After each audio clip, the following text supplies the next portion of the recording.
Jules and welcome to Rauta's Indie 5. Once again, 5 different albums, 5 different styles. You should know the drill unless you're a newcomer to the channel, and in case you are a newcomer, well, indeed, 5 different smaller albums. By smaller I mean these are not exactly mainstream, but all cult, underground and all that stuff. And what we have here is a couple of death metal ones, we have a couple of black metal ones, and then we have something that could be considered as post-black. Let's do it in alphabetical order. I guide you through these albums and review them as we go. First we go to Cosmic Burial to the Past. This is coming from Germany and is a side project of a couple of bands, and it seems this is like a step away from your typical black metal. This means, in essence, while the main bands could be seen as the, well, you know, more focused on the black metal side, this is instrumental and musically something closer to post-metal meets black metal in more ambient-like ways.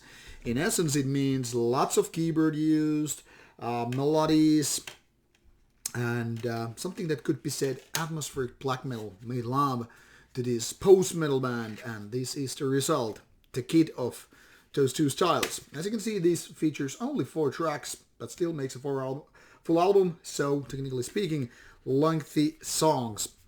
Now, what makes this so post-metallic is for a couple of reasons. First of all, it is purely instrumental. There are no vocals, there's no singing, not even humming. It's just guitars and melodies and, well, drums doing the magic. And it actually works for the favor of the band. The thing here is, this is not so much about, you know, shrieky, violent riffs or being super dark. This is more like homage to space, to darkness, starfield sky and all that stuff. Now I can really relate to that because I often see myself here in the countryside taking a look at the sky. I mean the night sky when it's really dark and it feels almost like those stars are sending message to me, or just staying there in the cold vast universe ready to die. There's actually a saying, whenever you see a starlight, it's the light of a dead star. By the time the light gets here on Earth, well, the star might be already dead and all that stuff. It's not exactly very romantic, but kind of a nihilistic take. But that is what the universe is. And this is the soundtrack to it, staring at sky. You don't really need those words. You don't need that singing. You don't really need catchy songs. What you need is the kind of atmospheric soundtrack with melodies and lots of keyboards, creating this majestic, stellar feeling. This is not great, but this is definitely on the gooder side. Gooder? Can I really say that? I don't think I do. Anyway, this could be me staring at the skies here, wondering why on earth we're on this planet, coming from the cosmos and all that stuff. Pretty interesting release, and I think definitely something worthwhile checking out. Probably getting better over the years, but for the time being, check out this first, or is it second album by the project. Anyway, interesting to see where it goes and when. Then we go to very different directions with a band called Devoid of Thought, Outer World Graves. Now this is also having kind of a cosmic feeling to it. I mean, if you really think about it, the art and the name of the album could really be pointing towards space or stellar themes, but this is not. This is death metal, and it's kind of a, how to say, not super unique, but kind of unusual ways. There are a lot of parts where this seems like old school dark death metal, you know, the kind of American kind. You're picking names now in your head, something like Crepitation and this like, but this has weird ass parts, something that don't sound death metal at all. And for some people it might be refreshing. Hey, it's something new, not just, you know, tapping to the 90s.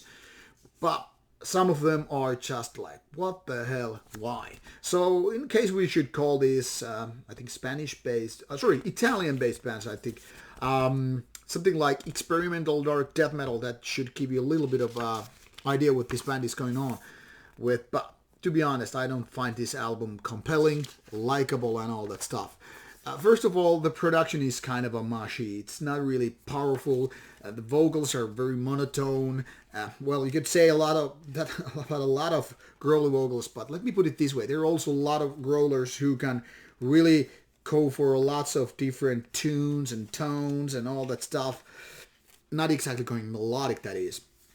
and you can actually make sense, out of the words and all that stuff. But this is not like that. This is more like, "Rrrr." It's almost like kind of a drony, growly vocals, which might be a cool thing for some, but unfortunately not for me. And when it comes to the production, it feels like this is my very first rehearsal room take, kind of demo in full-length format, and it's like, man, why? Didn't somebody give you kind of a production notes like, maybe more power to your guitar sound? I mean, it doesn't matter if you go low, down-tuned guitars and all that stuff. If you lack power, it's just sloppy. And this is one of the problems with the album. It doesn't have a good growler, it doesn't have a good production, it doesn't have really cool riffs, and it also has those weird-ass riffs. So for me, it's even less than a mediocre album. It's not horrible, but it feels such a drag. And the more and more spins I gave it, the more I started to kind of dislike it. I know these guys are up to something unique, and I hope they can figure it out eventually, but this album, no way, Jose. Then more death metal, and this once again taps into the very same vein, but still sounds different. This is Occulsed with Crepitation of Phlegethon.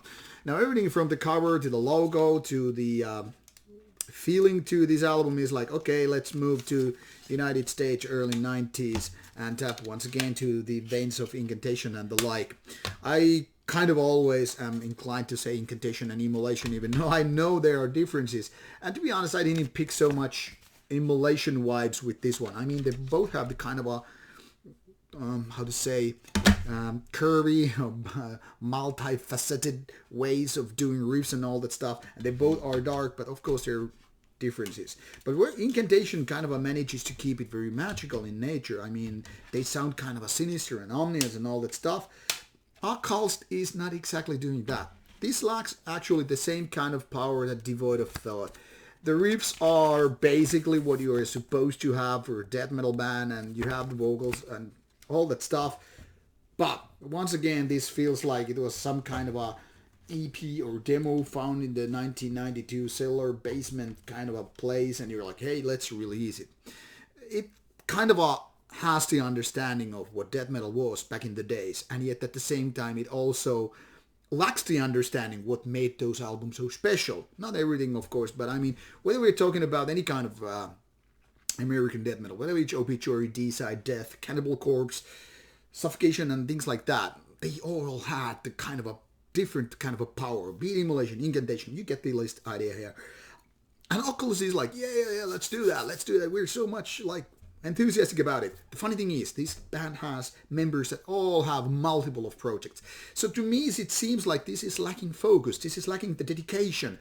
It seems like they have so many different bands out there, more than, 10 on average by these members. It seems like this is just one of those projects. Let's do an album full of death metal and then just carry on to other things. And this might be exactly the reason why this doesn't sound really that good.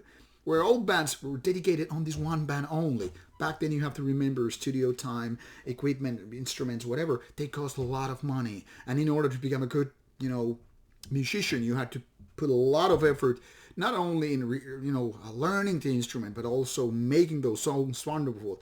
This seems like a rushed case. It's not like it's bad, but it's very, very forgettable, lukewarm, mediocrity. I don't find really enjoyable. This is something that you listen once or twice and then you move on. It's like, okay, it's one of those B or C class bands from the 90s, and you don't really need to go back to that because you can always pick up the favorite classics and all that stuff. Then we have this band from United States, which is black metal one, Triacanthos, with the album called Apotheosis. This runs almost 55 minutes, which is quite lengthy one for black metal, and usually those kind of albums are tend to kind of likely to fail. How comes this doesn't? That's a curious question which I can't fully answer. But my theory is this: while this doesn't certainly sound like a unique case at all, I mean, everything you hear on this album sounds like you've heard it a million times. There's a lot of similarities with various bands doing second wave black metal. Now, this is able to do it in an interesting way. In such ways that while it totally reminds you of a lot of earlier bands, it doesn't seem like you have heard exactly that. And even if you have, there are no filler ones, which is a very important one when you're talking about an interesting album.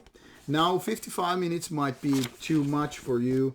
to listen in one go, especially if the album is not very catchy or memorable and all that stuff. Somehow, though, Apotheosis manages to do that. I gave this many listens and I was figuring out like when I'm going to get bored with this one because there are no killer tracks. There are no tracks when I'm like, yes, this is really nailing it. This is doing exactly that. But I find this likable, really enjoyable, but then again a little bit also forgettable. Because, like I said, there are no parts where you're just like, okay, this is their mother-in-law, or this is they, in the shadow of the horns or whatever. This is no Jesus Todd. But nonetheless, this is interesting release, and even though not exactly great, not yet anyway, this is a band that you might want to keep under your scope. An interesting release, even with the kind of a basic standard, consistent level. The last but not least is a solo project from Finland. It's Wooden Throne, and this is, you can see, Under the Moon, then Wander Until Fading. I don't know, Swan? What, man? What? Like, what is this supposed to mean? Okay, let's not joke so much. Anyway, this is a solo project by a Finnish, scene member who has various other projects. October Falls, I guess, is the one this is mostly related to. As you can see, this is very simple release. No booklet and no explanation, no lyrics whatsoever. This is all about getting to the mood. And much like that Cosmic Burial right here, I mean, you can see the resemblance in a way, different colors and all that stuff, but both are kind of a black, both are filled with stars. This is also very melodic and synth-wheeled black metal thing. This is something that you might call slow tempo atmospheric black metal. I noticed that Metal Occulsed said this is kind of a doom black metal, but I don't know. Even though there is this kind of a slow tempo throughout the album, it's not really doomy. But I'll make this comment that is, if you took away these raspy vocals and replaced them with, standard growly ones, this might actually sound like a doom death. That means that so much of this slow tempo is defining factor on this album, not to mention a lot of riffs and melodies, and of course keyboards. It's almost like waiting for this kind of a beautiful female clean vocals to step in and bring the violin with her.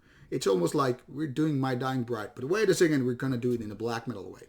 So it's pretty interesting, and it's very moody and melancholic and likable in that sense. But much like the Cosmic Burial, it's a little bit forgettable. I mean, you have those nice keyboards, you have those melodies, and you have that melancholy. But once the album stops, the atmosphere goes right out of the window. And maybe 1 hour later, you're like, so what was those riffs alike? You don't really get them here in your head like, yeah, this is a banger. But then again, these kind of albums rarely are. They are more to create the mood, not exactly to make those hit songs which you're listening with your friends when you're having beer before you go to the bar or show, whatever. Anyway, quite likable of an album, even though still a little bit in the work in progress phase. So, which one is the best one? Most certainly this time not the death metal ones. I'm actually pretty much trying to figure out which one of these is the best. Now, this might come to you as a surprise, but it's actually this post-black metal or black metal / post-metal instrumental thing. Maybe the lack of vocals actually did it for me. Maybe it's just because the whole atmosphere is stronger than on these other albums. But this is the one I am vouching for. This is the best of the pile in my opinion. It's not for you if you dislike post-black or post-metal in the first place, but to me, it resonates. I'm staring at the sky, I'm staring at space, and I'm enjoying this kind of stuff. And you will find, of course, links provided in the description box. So check out the bands you feel like are your cup of tea, and I hope you like some of them. This is Rauta. See you soon with more reviews coming your way.